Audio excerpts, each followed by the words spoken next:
Alrighty, welcome back to Zupi the Autotelic Mindset Podcast here. I'm with Bret Himmelman. Hopefully I didn't butcher that. Took me a couple No, tries. you did great. Hockey announcers across the province have done a lot worse, so that was perfect.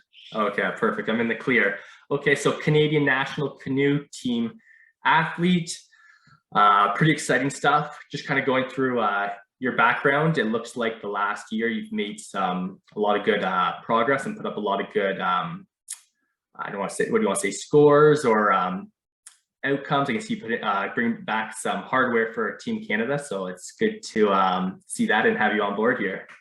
Yeah, it's been a pretty great year. I mean, some people might have called this season kind of a breakout year. For me, it was just a really fun summer. So having the top competitions of the year like in my backyard at home was pretty cool. But also got to do some cool travel this year, and I've had a lot of success kind of everywhere I race this year, which is quite awesome because it's been quite a few roller coaster years the last few years. So I mean, it's especially in an individual sport where like our margins can be like razor thin, where you can be a second away from making a team and a second away from being disappointed. And it's but it seems like a lot went right this year. So that's good. And when you're enjoying yourself, things usually tend to fall your way more than not. Usually the case, right? So I kind of like what you're saying here, talking about canoeing and coming down to seconds. But looking kind of back at your history, I know you come from a hockey lacrosse background, a team sport, a lot different than canoeing, I could imagine, which I'm very excited to get into. One, I love talking to these athletes, Olympian national team members, because I get to learn about sports, different sports. But seeing lacrosse, hockey, that's more my background, so it kind of perked my attention. So I'm very excited to kind of compare and contrast with you about the two sports, a team sport versus more of an individual sport, which I'm excited to hear, your journey, your opinion and your advice and strategies that you have between the two. Nonetheless, let's kind of pick me up to speed here and how you came, talk about your athletic career and then how it kind of weaved into canoeing, if you don't mind. Yeah, of course. So I didn't start paddling till like really late, actually. Like I started when I was 15 years old, where most people usually start around like 10, 11, 12. Like most paddling clubs, they have like an under 10, an under 12, an under 14 program. So I didn't start till I was 15 years old, and there was like a bit of an age change where like they had like U11, U13, U15.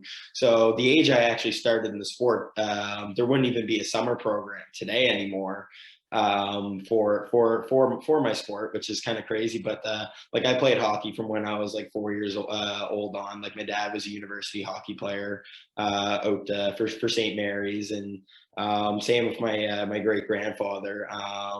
And then I started playing lacrosse when I was like 8 years old. But I played like a lot of like sports growing up. Like I was really big into cross country running for a while too. But being good at cross country running, being very like small, skinny, and lanky really didn't help me when it came to the contact sports. I think I was the smallest player on my hockey team every year until I reached about grade 12. And the only reason was because I was probably 2 years older than the youngest guys in the team. So I was always a bit of an undersized athlete, but my grampy just dropped me off at Mascot Aquatic Club over on Kearney Lake, which is right by where he lived and was about 15 minutes from my place. But it was one of his like tavern drinking buddies that had like a son and a daughter that both like raced for Team Canada at the junior level. And said like, oh yeah, get Bret into paddling. Like he'll put on some muscle, he'll put on some size, he'll be working out all day, every day. Because like kind of when you're that age, like a lot of people are like training for hockey, they're like in the gym and whatnot, and doing a lot of like off ice training as well as on ice. And paddling was a really good way for me to try and bulk up and get some size. Like I looked at when I first started the sport, I looked at Mark DeYoung, who at the time, the year before, he was an Olympic bronze medalist. And then that year, in my first year in 2013, he won a silver at the Worlds that year. You look at the size of him and I was like, holy crap, if I could get half the pipes of him, like I'd be a menace on the ice. But I fell into love in the sport right there, like being outside every day. Like I met a lot of really good friends in the sport, and that really kind of like kept me interested and engaged. And just being able to see myself progress so much so early, like starting off, like just being able to stay up in a boat was a big deal for me. And then like when I first started canoeing in that fall, like that first summer, I was doing a bit of kayaking, paddling on both sides, kind of messing around like the summer program kids that I coached for years and years and years. I don't think I was too rambunctious as a summer program kid, but I know I definitely like to try everything. But for me, like just being able to like set goals every single week, like, oh, my goal is to get to this dock without falling in, or let's try and make it to this end of the lake. But it was really challenging at 15 years old when everybody paddling in the fall your age was doing loops around the lake. Like some of them even went to nationals at that point, like races singles at nationals. And I was like, that seemed like such a daunting task for me because I couldn't even stay up in a boat my first few months. But like that year, like that first year, like I set a goal, it's like, okay, I want to race in like my singles boat at nationals that year, and ended up going to a Florida camp after only being in a canoe for probably about 2 months that fall. I was somehow able to convince my parents to be like, oh yeah, like let me go to a 3-week Florida camp and all stuff. Like I'll make it like my Christmas and my birthday gift. And like, I don't know, instead of getting the Easter chocolate, you can put the money towards that. And my coach is like, it's usually like unorthodox for coaches to let an athlete who hasn't been in the high performance program for over a year, if not like multiple years, to go to Florida. I was kind of an exception there, and it was just I just being around national team members in that first Florida camp. Like you had the Canadian team, you had the Swedish team, you had like a bunch of like countries and teams, provincial teams, national teams, all there, all training on the same body of water. And I was like, whoa, like this is really cool. I think there's more opportunity in this sport than I could have possibly imagined. Yeah, it's cool. I yeah, like you said, lacrosse and hockey are so mainstream, but there's lots of sports out there, and it just takes someone say, go try this, or what do you think of that, to kind of get involved. And I think some of these sports are bigger than what we sometimes know of, just because they're not mainstream. Yeah. But I my mean, in Nova Scotia here, like especially in Dartmouth, like we got 9 canoe clubs in like Halifax Regional Municipality alone.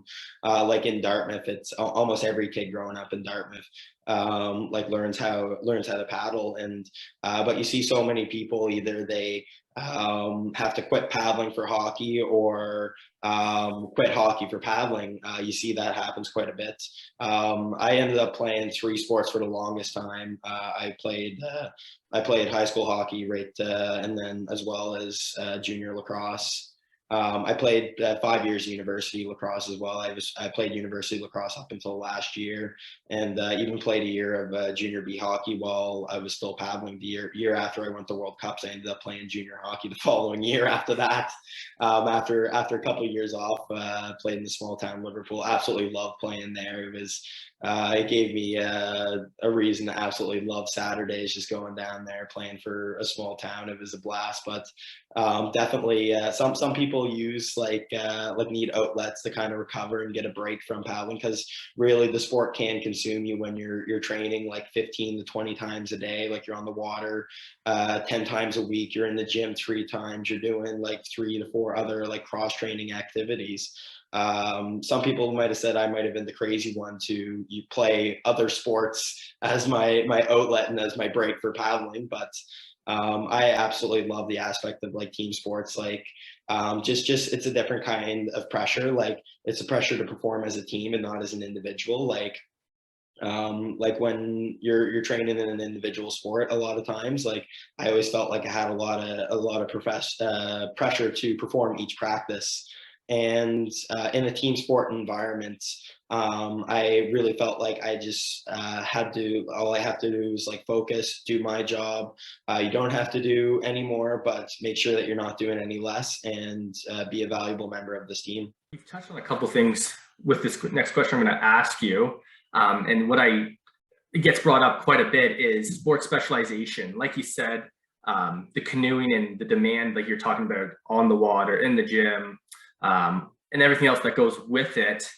And I kind of see, I think I know where you're kind of going to go with this just based on what you've been saying, but especially now with regards to the elite level is so elite and they see it's so hard to get there that I think you see more kids, I could be wrong, but being very, very sports specific earlier on, just because of what we kind of know now and how we train in our bodies in the gym uh, and in their sport. So whereas myself growing up, I was kind of like you. I did, hockey in the winter, soccer in the summer, judo throughout the year. I was doing a bunch of sports, which I think helped everything all together, just kind of like what you're kind of saying here. But what are your kind of thoughts on what you see now with regards to kids and sport being sports specific earlier on versus maybe, doing multiple sports, as long as you can maintain a balanced, healthy, and able to do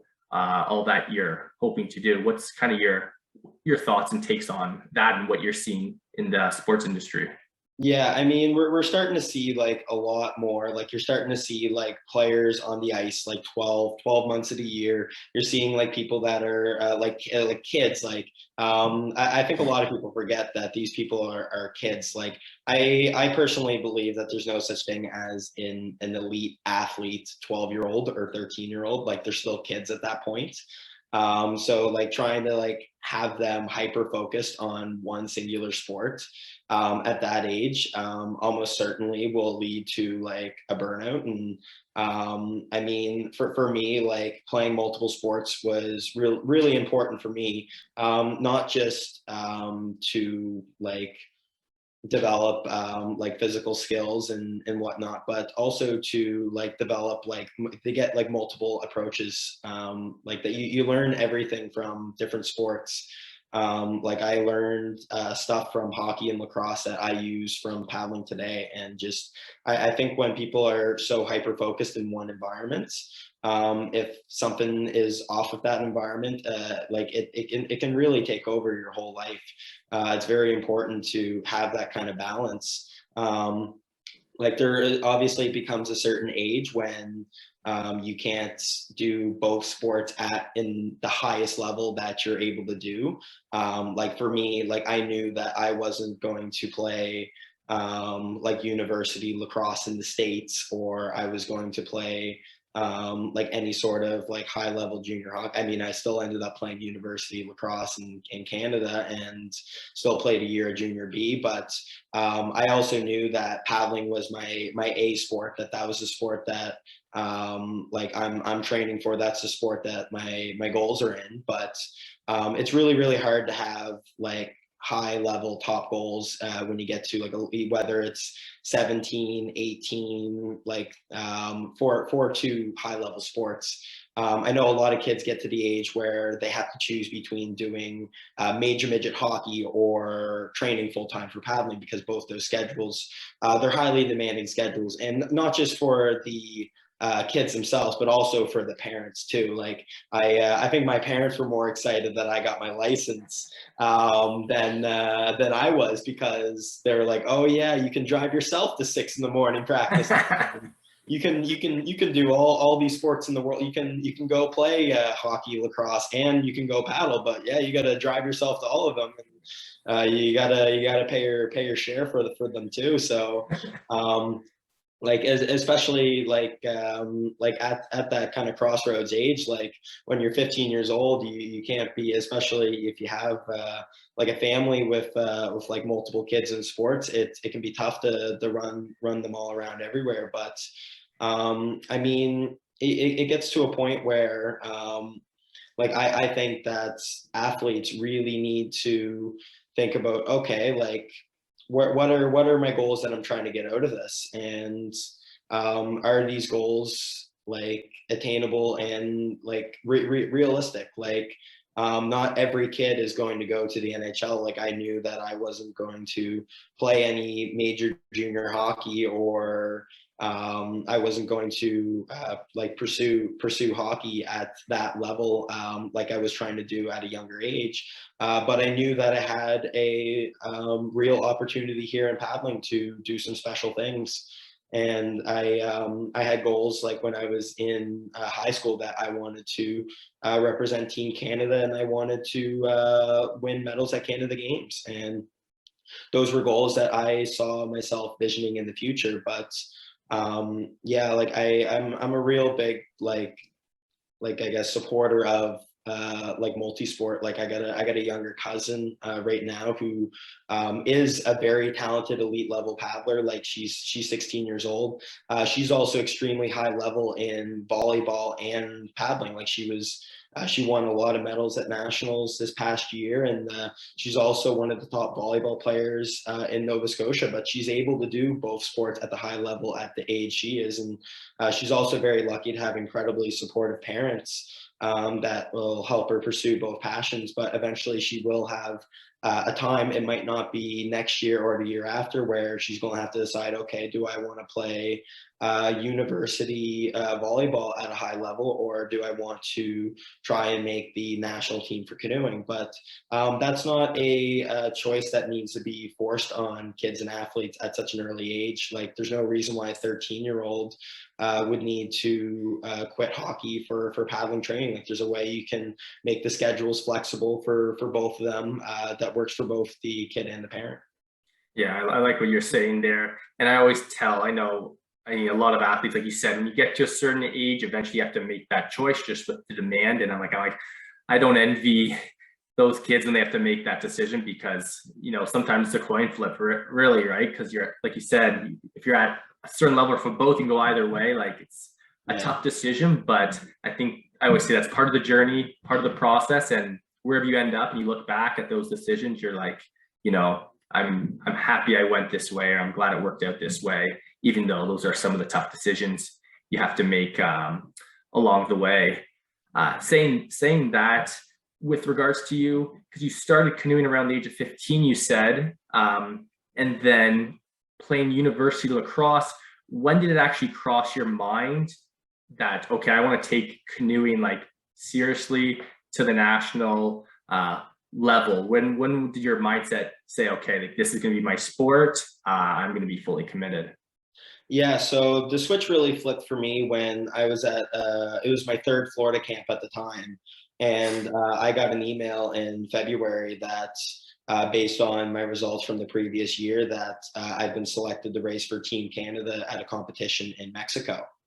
And it wasn't like something that I kind of knew that I was in the running for the selection for. Like I got the email and I was like, oh my God, like, am I really going to wear a Canada jersey this year? And it was kind of before, like that was a bit of an unorthodox competition, as it was in early May, and they normally selection for junior events is at the end of June.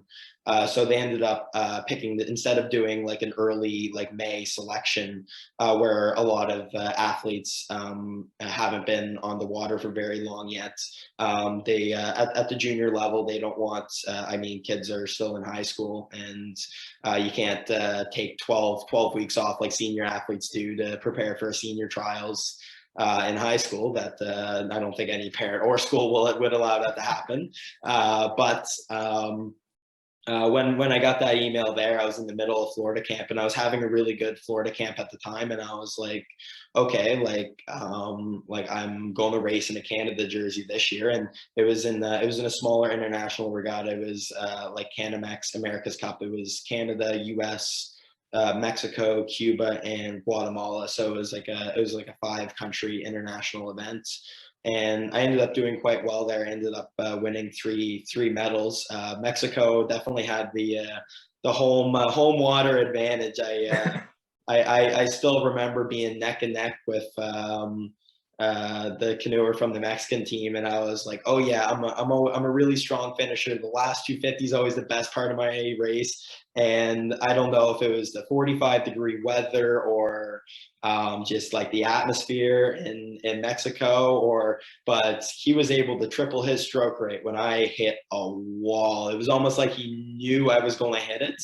And basically, when we were neck and neck, maybe milliseconds apart, going to the last 200, he ended up getting 6 seconds on me. Oh, wow. In the last 200, but luckily there was enough distance between me and third that second was attainable for me, and it was awesome standing on a podium there. But I just kind of got addicted to that feeling. I was like, oh, I want to do this more. I want to do this on a bigger stage. I want to be back on this podium again. I want to do more, because that one little taste of wearing a Canada jersey and like being away like on a Canada team, like the team atmosphere of our sport. Like we talked a bit about hockey and lacrosse, and I know you were a high level hockey player, and you know what it's like being a part of a team and all that stuff. But being even in an individual sport, like once that team is named and you go on a competition together, like you guys really have an opportunity to bond, like not just like the men's canoe guys on the team, but like also like all four or five disciplines.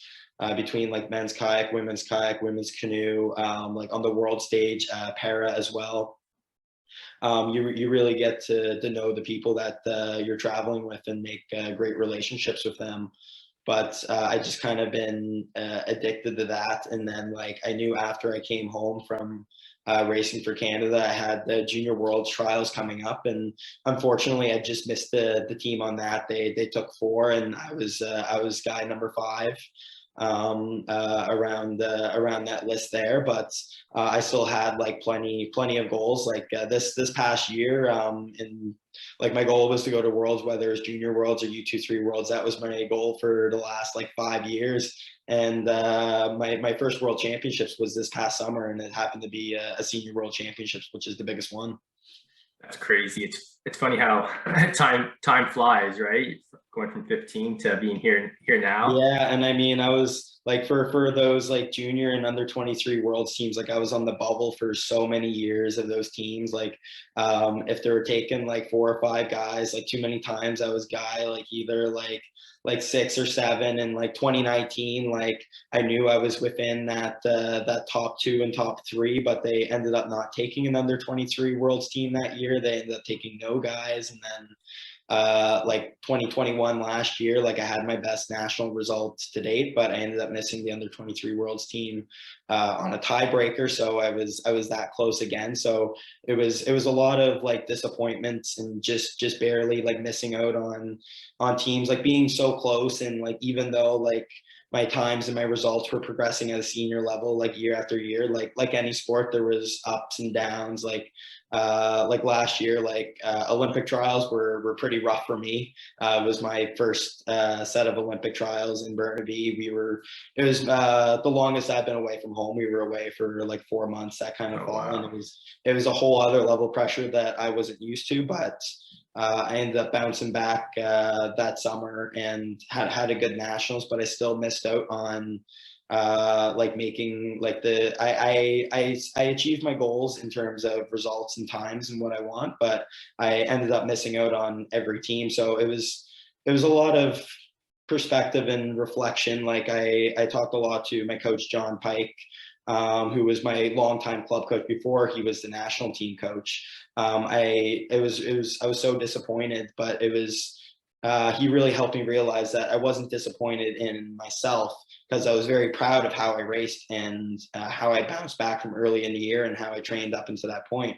I was just disappointed over the things I couldn't control. And like I raced well, I improved my time, I improved my national results and my percentage of time between the winners. I did everything I could have asked of myself, and just like sometimes the results don't play the way, or the selection doesn't play the way you want it to.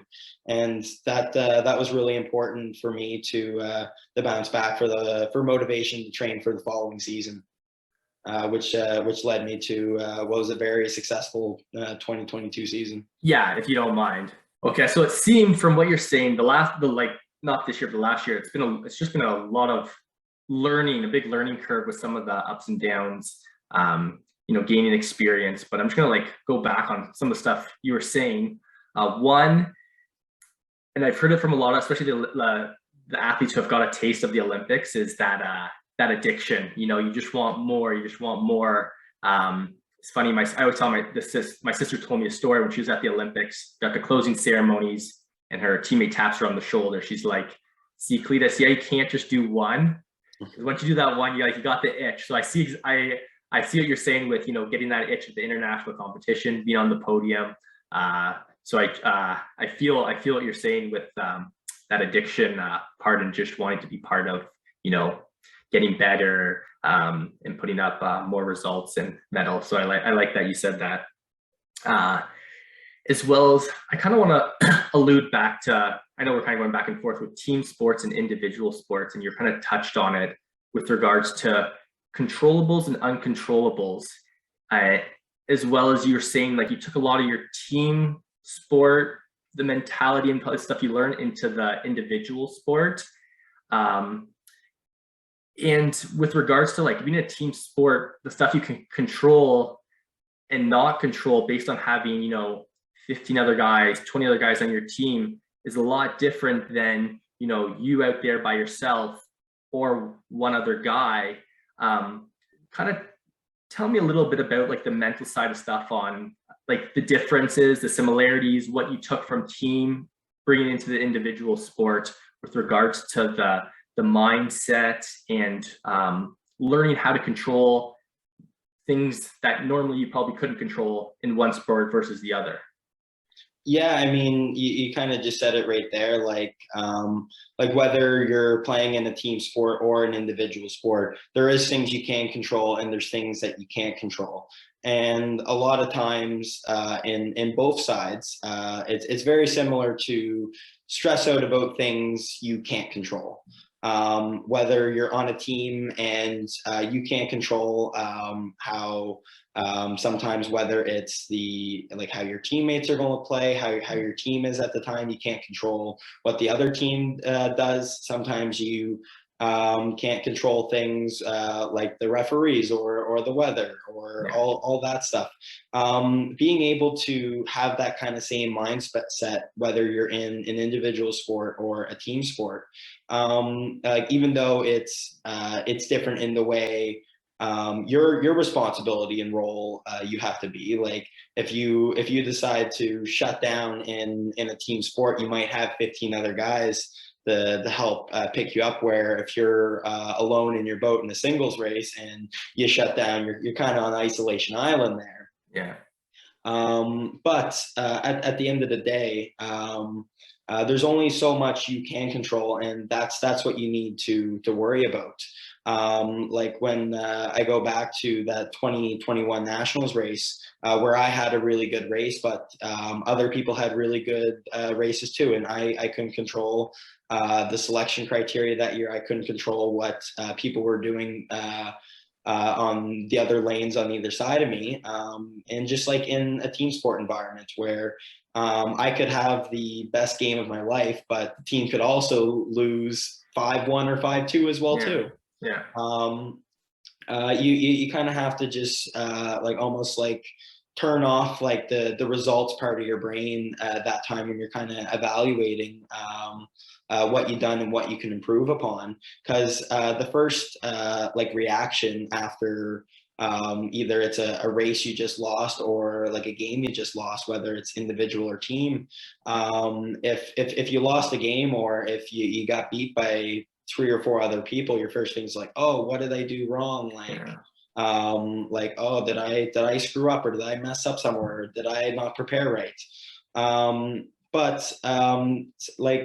If you can take the result out of the equation and you look at like, okay, like I did everything I could in my race. I executed my race plan well. I had a time that was above my standard, and I had a really good individual game. Like, unfortunately, the team part didn't go my way, but I take what I learned from both those and I try and improve upon it next time, so that next time I have a really good race and next time I have my best game, I can either help my team win or I can get the result that I want.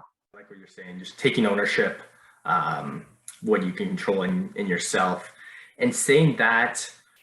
And you kind of alluded to like pressure. So team versus individual pressure, especially with canoeing, like things are happening seconds, whereas the team sport, hockey, lacrosse, like you can take a shift and take a minute, a second or two to, regain your focus, where canoeing, you go, and that's the way it is. So talk to me about the difference between pressure versus team versus individual canoeing on some of the stuff that you've experienced, and what you've kind of learned from both, because it seems like you're still learning and through the canoe, and how things are kind of going with regard to moving up the ranks as well. So yeah, talk to me a little bit about pressure and how do you handle pressure?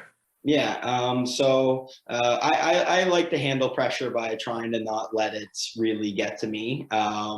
Whether it's when I was getting ready for my world's race, when it was the biggest race of my career, when I'm getting ready for the world's final. It was really hard to I remember sitting at the Pure and Simple in Dartmouth Crossing, eating breakfast by myself, thinking like, oh my goodness, like I have the opportunity to do this, but oh my goodness, what if I embarrass myself in front of all these people too? Like sometimes I even get that one intrusive, unrealistic thought, like, oh my God, what happens if I tip in this race? Yeah. Which I have done before at a national team trials event before, where I fell in the water in the middle of a race, which that was a feeling that I hope I don't have to experience again, or at least too many more times in my career. But the ability to focus in the two different sports, when we're talking about a hockey or a lacrosse game, the level of focus is a lot different when it's a 4-minute or less race compared to a 60-minute game. Especially in some of those shorter distance paddling races, the C2 500, doubles 500 just recently became the Olympic event again, where it was the doubles 1,000 up until that point. Your race, you're looking at like a minute 40 seconds for your race. Like you can't take a second off the focus, because the difference between first place and 7th place could be a second. That's crazy. And yeah, it's quite crazy how tight it can be. But I always like to stay relaxed. I maintain my confidence, whether it's prior to a team game or prior to a race, that I think about what I did leading up to it. Like I know, like an hour before a race, or even like the morning before a race, like there's nothing more that I can do that can magically make myself better. All I got to do is be confident in the training that I put into this point. Be confident that all the kilometers, all those hours of practice, everything has done its job, and that it will lead to me having my best performance at that time and at that day. So is there, like you said, if something seeps in that's not necessarily what you want to seep in, is there things you're doing, whether it's self-talk, going back to some of the stuff you're just alluded to there, and yeah, it's almost like just you gotta forget it quickly. Anytime like an intrusive thought about, because you're obviously excited about the possibility of everything going right, at the same time, when you have all those emotions of excitement, that same oh, what if everything goes wrong and everything goes bad, also can seep in there too. But you have to regulate both of them. You can't be in there full of my hockey coaches used to say piss and vinegar. You can't be overly excited, because you can also lose your focus of being just as much overly excited as you can being worried and nervous. So I've really learned to try and keep a level head throughout myself, like not let myself get too excited beforehand, and obviously not let myself get too nervous beforehand. And are there things you do, visualization, breathing, listen to music to maintain balance? Yeah, like I always like to focus on like doing a bit of breath work. Like I used to be the person that used to be like the full Beats headphones in, like moving around in my warm up kind of bit. But I always found that always put like so much pressure on myself, like trying to make like a, I don't know, like a pre-Rocky fight montage before every race. But I've kind of learned now that if I just like I can focus. I spend like 5 minutes, whether before the race, whether it's an hour before the race, 2 hours. I take my time to focus on what my race I want my race to look like. I think about everything that I need to do to prepare for it. But then after that 5 or 10 minutes is up, then I don't think about it again. Then I go and I sometimes I even like to socialize before the race, like talk to coaches, talk to other athletes, like just almost kind of like take my mind off of it, just like keep my mind busy on other things, just so I don't think more outside that window than I need to. That can either lead me being so overly excited, like, oh yes, I can do this, like let's go, let's get going, like.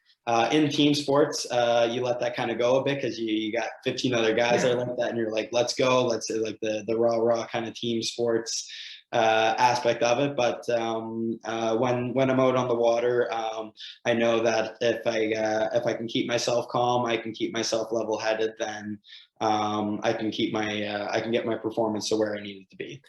Yeah, and it comes up more often than you think. And I mean, for the younger generation, I think Regulating that excitement is almost just as regulating the excitement at the same time will also mitigate the nerves.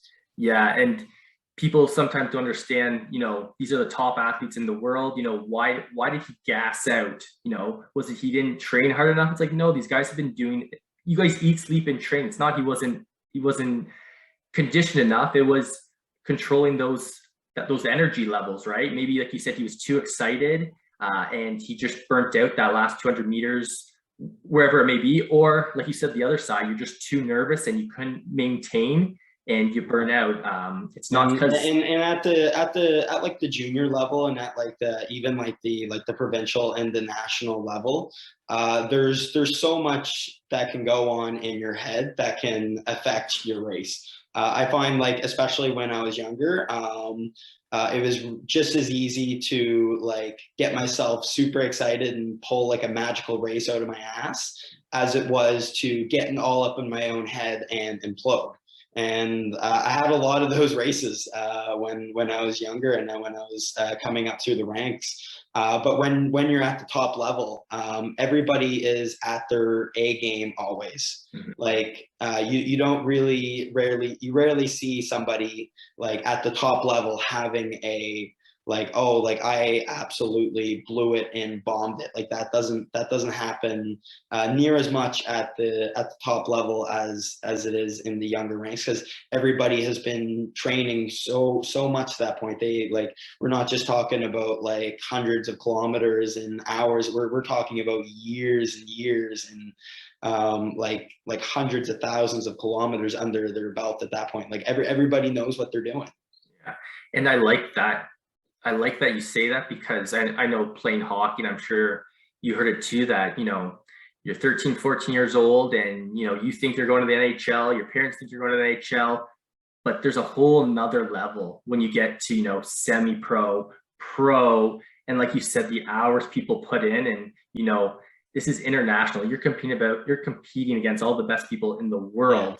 Yeah. So There's no such thing as a bad NHL player, and a lot of people don't realize that. And it's really easy for the fantasy hockey armchair GMs, when you got a guy on your team and he throws up a -3 and no points, you'd be like, oh, this guy sucks, blah blah blah blah yeah. blah. It's so easy to look at that from Yeah. a fan perspective, and I think everybody is guilty of doing that, especially the diehard fans of their team. Mhm. But when you're at the top of the level, whether it's like at the Olympic Games or World Championships, professional sports, NHL, whatever it is, there's no such thing as a bad player at that level, because a bad player wouldn't have got a sniff anywhere close to it. So everybody is elite at that level. And that's something that I really think that a lot of people don't recognize either until they're in it or they really get to truly experience it. Oh, I totally agree with you there on that 100%. And then going back, so we're talking about the mindset stuff. So because your races are so quick, I always ask, like with sports like yours, that when you're paddling, are you inside your head? Do you have a cadence going on? Are you saying, I need to pick it up? Are you talking to yourself in your head while you're going, or is it just like you go? Yeah, so like a big part of our sport is that, especially in the shorter, like in the 1,000-meter distances, you have more time to kind of think, and you can evaluate how the race is going a bit more, and you can also kind of get like a gauge on things and make some minor adjustments there. But for me, it's very important to have my race plan, like what I want to do in the race dialed in my head, so that it's natural, that I don't need to think about it. Because especially in a doubles 500 race, there's no real time to think about it. There's no like, you can't look around and see where everybody else is and make some crazy adjustment in the middle of the race to try and make yourself better. Like you've spent so much time executing a race plan and talking to your coaches and training and preparing a race plan to make you your best. Your race, if you execute your race plan perfectly, that's the best you're going to be. At the highest level, like the miracle performances where you think that, oh, like I did this in the middle of the race and it changed that. That's incredibly hard to do. Like your best race is going to come from the race plan that you spent all the time and the hours preparing and working on, not the mid-play audible like you see in football. So for me, like when I'm racing, it's executing my race plan is natural. Like me and my partner, we did the 1,000-meter race at Worlds, and we had a very structured race plan. I give lots of credit to my partner Craig Spence. He's a few years older than me. He's been a veteran in the sport. He's been top canoeer in the country before. He's been top 5 at World Cups at the individual level. He's won medals internationally in C2 as well. And we had a regimented race plan that we knew exactly where on the course that we wanted to do our start till and where we wanted to transition to. And we knew exactly where we knew that we had to hold our travel speed and pick it up. But it wasn't us thinking like, oh, we got to go do this now. It was natural in the middle of a race. It was just, it just happens because you've prepared so much for it to happen. So like I'm big into the flow state where, your mind, your body just kind of takes over. And that's kind of what you're, I think, alluding to with having that preparation, that plan. And when it's go time, basically pedal to the metal, let your mind, body take over. And when the race is done, then you kind of almost come back to reality. It seems to be like, okay, what just happened? Did we executed? Is that what it kind of feels like to you? Like after a race, are you like almost exactly. I mean, I think my world championship final is like the biggest. It was really the biggest moment where I really felt that, where I completely zoned out of what was going on around me. And I think a lot of it had to do like racing on a home lake that I've raced at like hundreds of times before, and like not putting the pressure on myself to for a certain result, but putting the pressure on, let's just go out and execute the race plan that we have spent months trying to perfect and what we worked on. And 800 meters of that 1,000-meter race went on before I even knew what was going on around me. We were right in the lane, right next to the Chinese crew that were silver medal at the Olympic Games before that, and the German crew were one over from them that were they won both the World Cups that we raced in, and Sebastian Brendel was in his boat. Sebastian Brendel, the best way to describe him is He's the Wayne Gretzky of canoeing, or the Sidney Crosby, depending on what era you're looking at. He's the greatest of all time. Him and my national team coach Andreas Dittmer, the two latest German canoe C1 guys who've won three Olympic gold medals each. Like they got more world championship medals than you can fit in a room.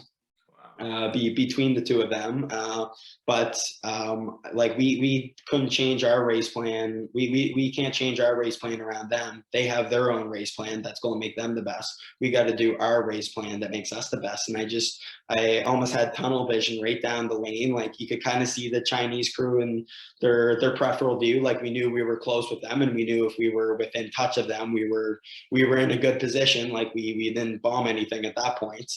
We knew that we were out ahead, because we knew that a start was very important to us, and that was something that was an area of weakness for our crew earlier in the year that we spent a lot of time working on. But when I got to about 150 meters left, I had no clue where position you were in the race. I didn't know if we were. I knew the top two crews. We knew the Chinese and the Germans were going to be 1 and 2. Like as much as I would like to say that we could have gave them a run for their money, they're at a whole other level than the rest of the world is, and that's why they're Olympic medalists and world champions and some of the best to ever do it. But when I looked over and we were in third place, the Polish crew started to fade off after hitting the Germans' wash.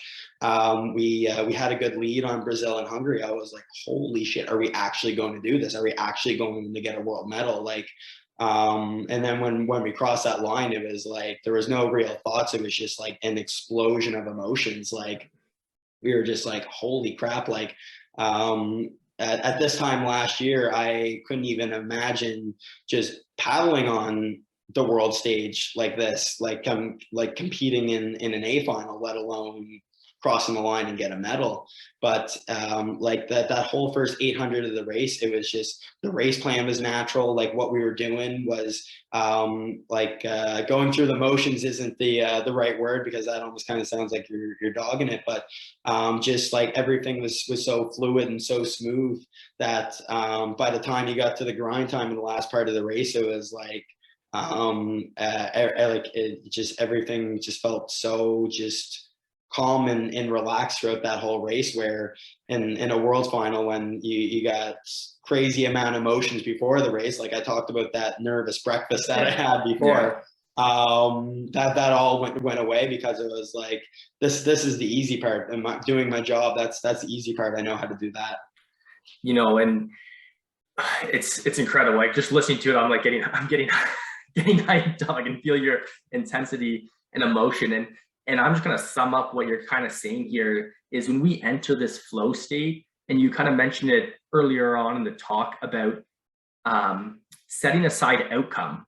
A lot of times we get fixated on the outcome, the gold medal, scoring this many goals, that sometimes it becomes, it wears and tears on us, where in these races you're talking about, it feels like you guys just let go of everything, let our minds, bodies do what we do best. And like you said, you're enjoying yourself. This is what you do, and you're having fun. So I think because a lot of the time we've talked a lot about controllables. A lot of the time the outcome is not a controllable thing. Like you obviously have a lot of control over what you can do to get the outcome you want, but sometimes the final outcome might not be in your control. And if you can set a goal outside of the outcome that says, like, if we set a goal on what we can control, and if we do that, then setting a goal on something that we might not have full control over, it doesn't feel like that we're missing out on all the goals that we're doing. Oh, I totally agree, and it's almost backwards sometimes, and I think that's why it's so challenging for athletes to get their head wrapped around, especially like we're talking about before, the younger athletes that are making their way up at this level, because all you want to do is play in the NHL, win Olympic gold, but it's a journey, you know, especially the Olympics for you now. You got your 4-year, 3-year journey, prepping your body, your mind, competing day in and day out. You know, you can't get too fixated on all the outcomes. And like you're kind of talking about, small rewards, small goals, and eventually, you know, when that big day comes or when that race comes, you're doing what you do, and there shouldn't be hopefully there's not too much you know, negative energy or thoughts coming into your head, and you just put your head down and you go like you're talking about. So Yeah. I love the stuff you're saying. Would be lying if they said they don't have the ultimate goal. Like every athlete has an ultimate goal, whether it's to make the NHL, stand on the top of the podium at the Olympics. Like everybody has that ultimate goal that that's the reason behind their motivation, because your long-term motivation doesn't just come from setting little goals. It comes for the chase of the ultimate goal. But it's just as important to have like smaller short-term goals along the way, because it's all very important parts of the journey, and you gotta have things along the way that you're working for, and that you can be proud of, because in the case of the Olympics, it happens every 4 years. You gotta have goals for each year leading up to that. You gotta have training goals for each month leading up to that. And in a sport where you're training every single day, like it's important for me to set daily goals as well too. I 100%, and I like how you broke it down there. I mean, the Olympics is such a special journey, like you said, 4 years, and the process it takes to get there, especially with every sport having different qualification processes along the way.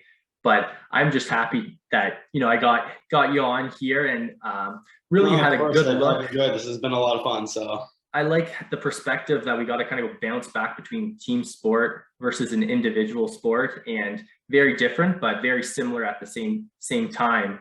And I hope people who are listening, whether it's a person who's an individual sport or a team sport, can grasp some of the concepts, strategies, mindset that you're talking about here, and apply it to their sport. I think that's the message we're trying to send here.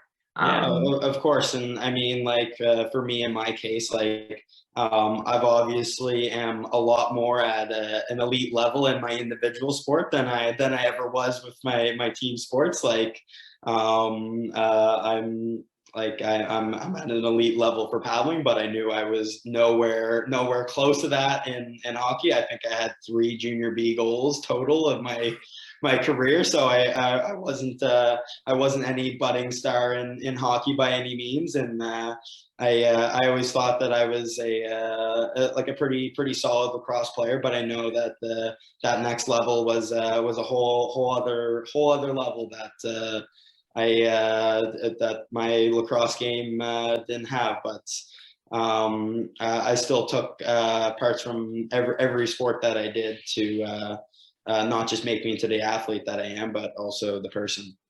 I love it. I think that kind of sums it all up here for us today, and kind of coming full circle. And I'm very excited following you on social media. I'm loving your posts, and the fact you're an up and comer and putting up some good results. I just can't wait for the next months, years to come, and I'm definitely going to keep a keen eye on you. And obviously, learning a little bit about the canoeing background has inspired me to stay tuned to see your sport as well. Learning about a little bit of the mindset and how the race goes down. So, man, I appreciate you kind of sharing some of your wisdom. I know you're still a young guy, but hey, you got lots to share with the upcoming generation, and as well as those old guys out there. You know, show them how it's done. Thank you very much. I appreciate it lots. Yeah, like it's I'm kind of at the point now where I've seen like a lot of kids that I've coached over the years that I'm even racing crew boats with some of them at nationals, and that like I remember like the older guys that I looked up to when I was like 16, 17, like even my C2 partner, Craig Spence. He was a guy that I was looking up to when I was 18, 19 years old, when I was like as a junior and like my first year senior. I was like, oh, like I want to be that guy. And then now I'm starting to realize, I'm like, oh my goodness, yeah, I'm one of the older guys now. So it's it really it almost kind of flips a switch really quick, where you almost go from being like one of the youngest guys in the team year after year, and it goes like, oh my goodness, I'm one of the older guys now. Like we got a couple new juniors on the team right now, and they're like 18 years old, and I'm like, wow, like that's like you guys are young. And I was just like, it's not that I look at them and think that they're so young, because once they're a part of the team, it's just like, oh yeah, like they're one of the guys. We all kind of seem like we're the same age, but it's just like, whoa, okay, I'm 24 years old. I'm not fresh out of junior anymore. So I've been 6 years as a senior now. So it's and I've been carded on the national team for 3 years now. So it's just like, okay, like it's I'm definitely not getting any younger, but I definitely don't feel like I'm getting any older. That's a good thing. It always comes full circle. And like I said, man, time flies, especially when you're chasing dreams to go to the Time flies when Olympics. you're having fun. It's I mean, when you enjoy what you're doing, like there's obviously some days and some training weeks where you feel like, oh my god, this is kind of hell.